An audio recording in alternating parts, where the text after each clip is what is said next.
मैं 83 साल की हूँ और लोग लगातार मुझसे उस रहस्य के बारे में पूछते रहते हैं। वे कहेंगे, लॉरा ग्रेस, आप अभी भी उस घर में कैसे हैं? या आप इतनी स्थिर कैसे रहती हैं? वे उम्मीद करते हैं कि मैं कहूँगी कि यह विटामिन है, या चलना, या कोई छोटा सा ट्रिक।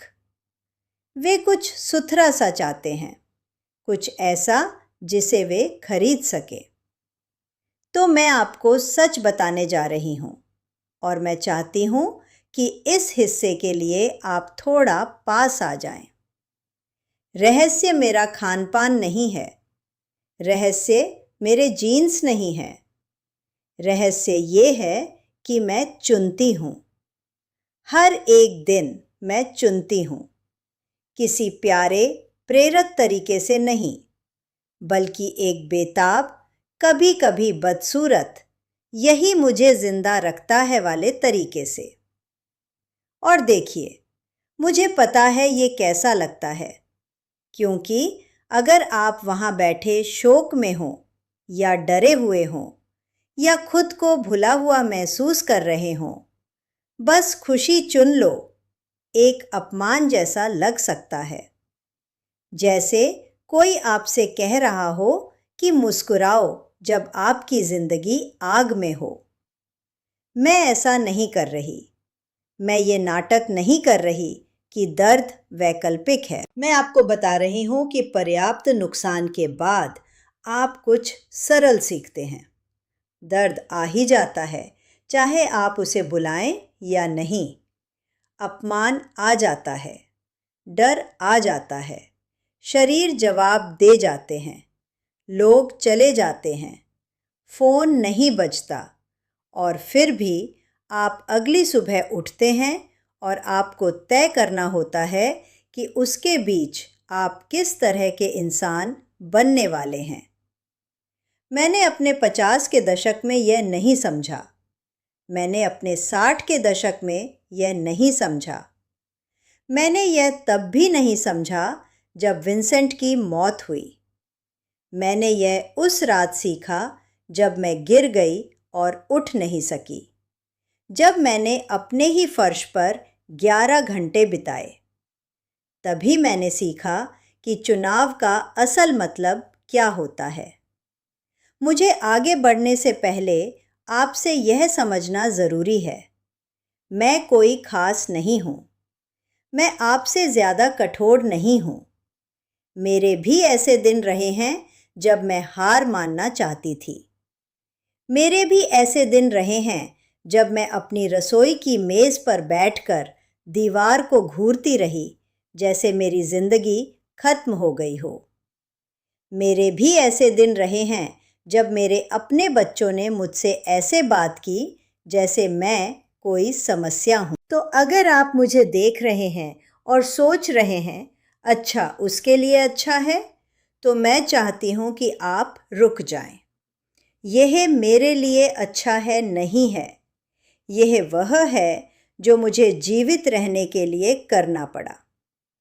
3 चुनाव हैं जिन्हें मुझे करना सीखना पड़ा, और मैं आखिरी वाला अंत में बताऊंगी, क्योंकि वही है जो अभी भी मेरा गला कस देता है। अभी भी जो आगे आने वाला है उसके लिए आप तैयार नहीं हैं, लेकिन फिर भी मैं कहूँगी, क्योंकि किसी को तो इसकी ज़रूरत है। पहला चुनाव यह है, कठिन समय मुझे कठोर नहीं बनाना चाहिए। मैं समझाती हूँ। जब विंसेंट की मौत हुई, दुनिया मेरे लिए धीमी नहीं हुई। लोगों ने लगभग 1 हफ्ते तक, शायद 2, खाने के कैसरोल भेजे। फिर वे अपनी ज़िंदगी में लौट गए। मैं उन्हें दोष नहीं देती, ऐसा ही होता है। लेकिन मेरे घर के भीतर सब कुछ अलग था। उसका मग अभी भी अलमारी में था, उसके जूते अभी भी दरवाजे के पास थे, क्योंकि मैं उन्हें हटाने की हिम्मत नहीं जुटा सकी। सन्नाटा इतना तेज था कि उसे तोड़ने के लिए मैं टीवी चालू रखती थी। मैंने उसे देखा भी नहीं, मुझे बस आवाज़ें चाहिए थी। और जो मैं तब नहीं समझती थी वह ये था कि अगर आप उसे होने दें तो शोक आपको बदमिजाज बना सकता है। वह आपको शक्की बना सकता है। वह आपको ऐसा इंसान बना सकता है जो हिसाब रखता है। मैंने ऐसा करना शुरू कर दिया, चुपचाप। मैं नोटिस करती कि कौन सा बच्चा कॉल करता और कौन नहीं। मैं नोटिस करती कि कौन 30 मिनट के लिए आता और कौन 2 घंटे तक रुकता। मैं नोटिस करती कि कौन कहता, माँ आप कैसी हैं, और कौन कहता, क्या आपने बिजली का बिल भरा। मैंने सबूत इकट्ठा करना शुरू कर दिया कि मैं मायने रखती हूँ। ईमानदारी से कहूँ तो यह शर्मनाक था, लेकिन उस समय मैंने इसे नहीं देखा। मैंने सोचा मैं बस एक सामान्य विधवा हूँ। फिर एक दोपहर, यह एक छोटा पल है, लेकिन इस विवरण पर ध्यान दीजिए क्योंकि यह बाद में मायने रखेगा। मेरा फ़ोन बजा और मैंने उठाया और वहाँ कुछ नहीं था। कोई आवाज़ नहीं, बस सन्नाटा। या तो किसी ने गलती से पॉकेट डायल किया था या कोई रोबोट कॉल गड़बड़ा गया था। लेकिन मैं वहाँ बैठी रही, फ़ोन कान से लगाए और कुछ न सुनते हुए, और मुझे एहसास हुआ कि मैं उस तरह की औरत बन गई थी जो कुछ भी स्वीकार कर लेती, बस इतना लगे कि किसी ने कोशिश की। मेरा पेट बैठ गया। मैंने खुद को पूरी तरह अदृश्य महसूस किया।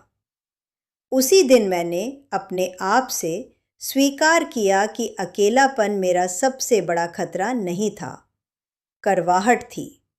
क्योंकि कड़वाहट मुझे उन्हीं लोगों को दूर धकेलने पर मजबूर कर देती जिन्हें मैं पास चाहती थी। कड़वाहट मुझे कठोर बना देती, और अगर मैं कठोर हो जाती तो मैं साथ रहने के लिए असहनीय हो जाती, खासकर खुद के लिए। तो मैंने कुछ ऐसा अभ्यास करना शुरू किया जो शुरुआत में लगभग अपमानजनक लगा। मैंने कमज़ोरी हुए बिना नरमी का अभ्यास करना शुरू किया। मैंने मुझे उसकी याद आती है कहना शुरू किया, बिना इसे और किसी को परवाह नहीं में बदले। मैंने खुद को रोने देना शुरू किया और फिर चेहरा पोंछकर अपनी चाय बनाई जैसे मैं इसकी हकदार हूँ।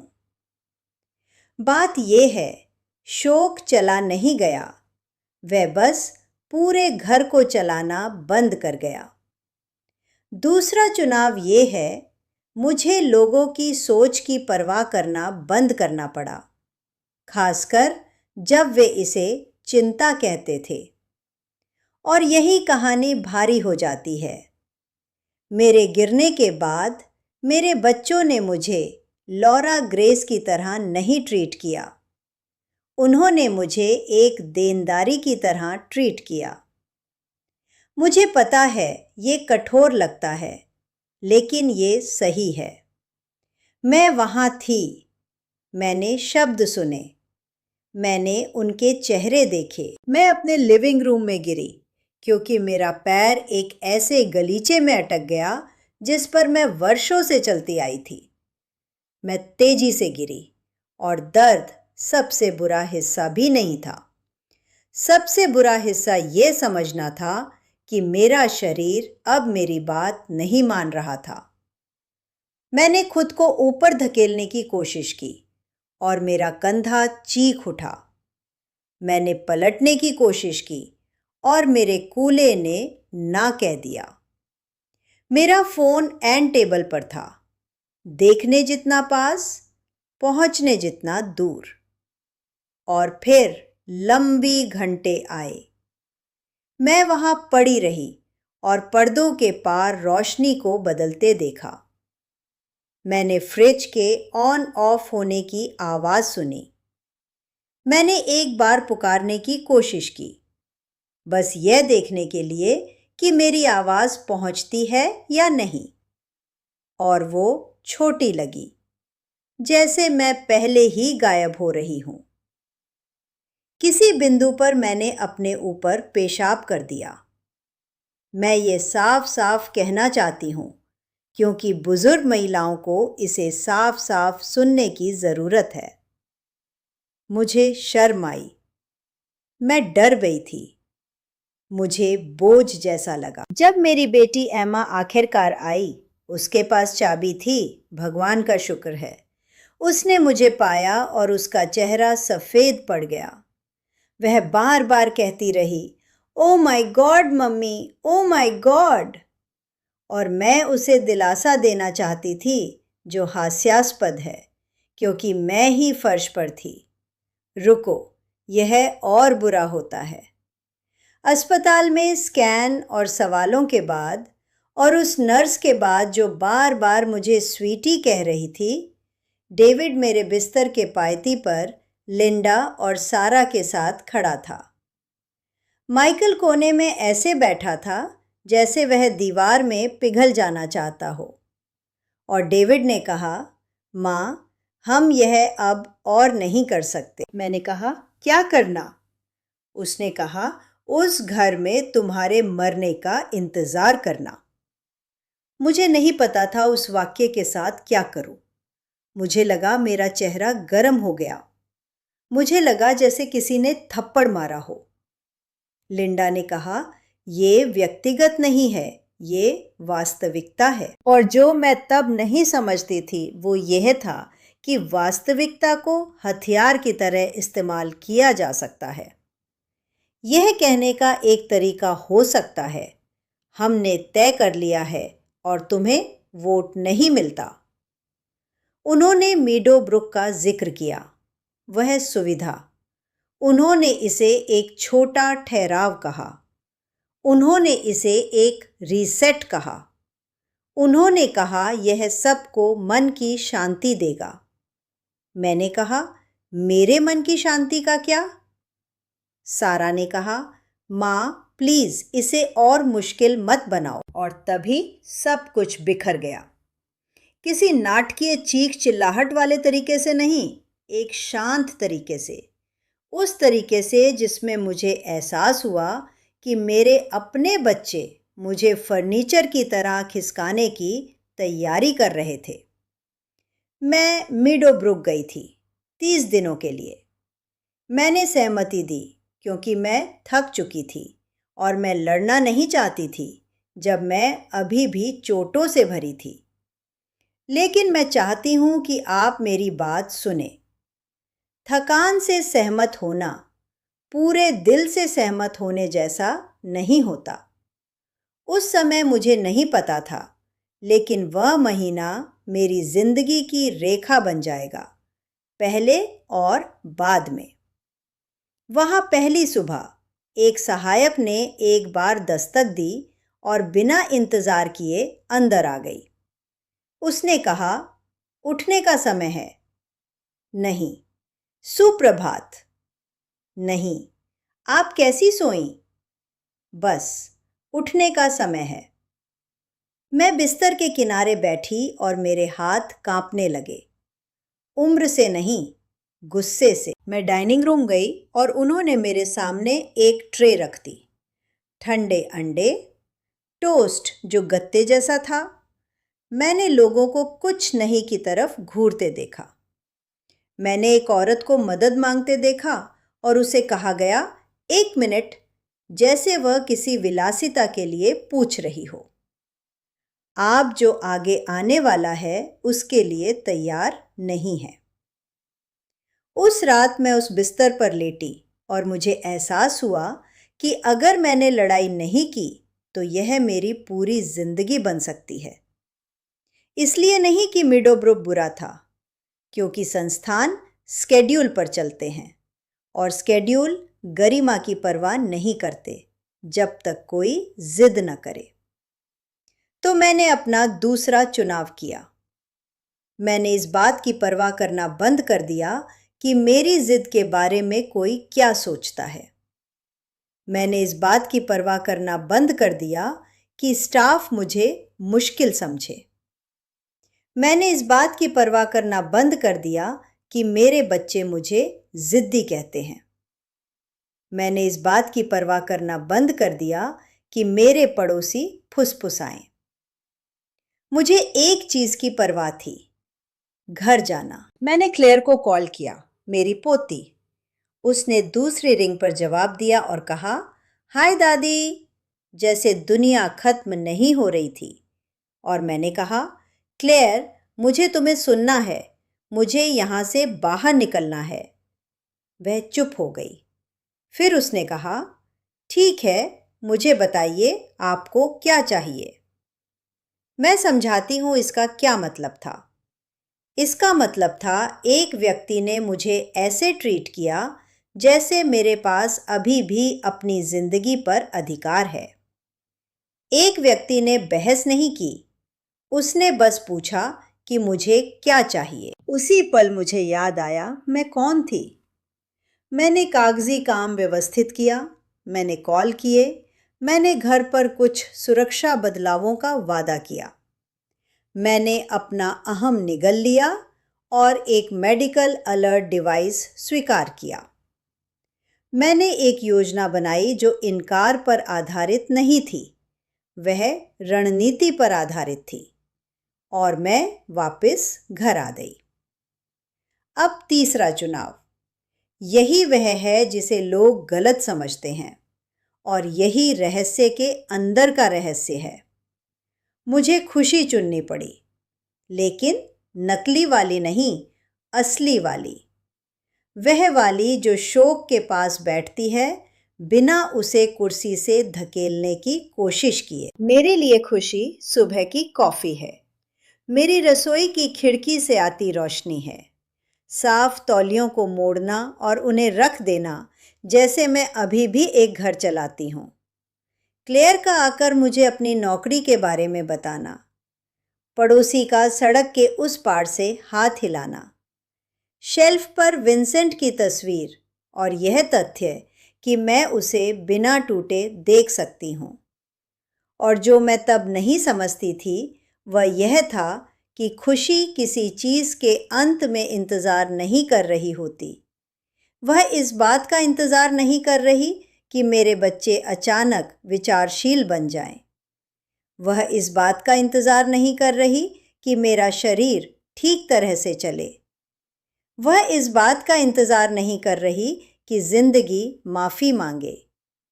खुशी वह है जिसे मैं नोटिस करने का फैसला करती हूँ। मैं ये सावधानी से कहती हूँ क्योंकि मैं आपको दर्द को नज़रअंदाज करने के लिए नहीं कह रही।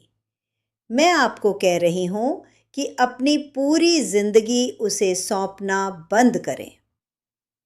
जब मैं जागती हूँ, मेरे पास अभी भी ऐसे विचार होते हैं जो मुझे डराते हैं।